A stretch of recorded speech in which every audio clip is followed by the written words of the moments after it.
حاضر کلکتبی نے کہا تھا ذرا مسکرا کر کہتے سبحان اللہ کہتے سبحان اللہ سبحان اللہ بے شک حالانکہ مسئلہ ذہن ہے لیکن آپ پورے سے کہا آ سکتا ہے ذرا اور طور پر کہو سبحان اللہ گنگا جمنا سرسوتی کی بات زمانہ گنگا جمنا سرسوتی کی بات زمانہ کرتا ہے زمزم کے قطروں سے 7 سمندر ڈرتا ہے تو کانپور سے ڈاکٹر قیم ناشاد کانپوری کہتا ہے ندی تالاب سمندر کی طغیانی بھول گئے ندی تالاب سمندر کی طغیانی بھول گئے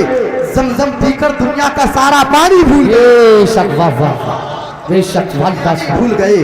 زمزم پی کر دنیا کا سارا پانی بھول گئے تو شاعر کہتا ہے ان مریضوں کو کیا دیا جائے ایسا نسخہ بتا دیا جائے جس کو کوئی دوا نہ شوٹ کرے اس کو آب زمزم پلا دیا جائے اس کو آب زمزم پلا دیا جائے آئیے خود و احترام کے ساتھ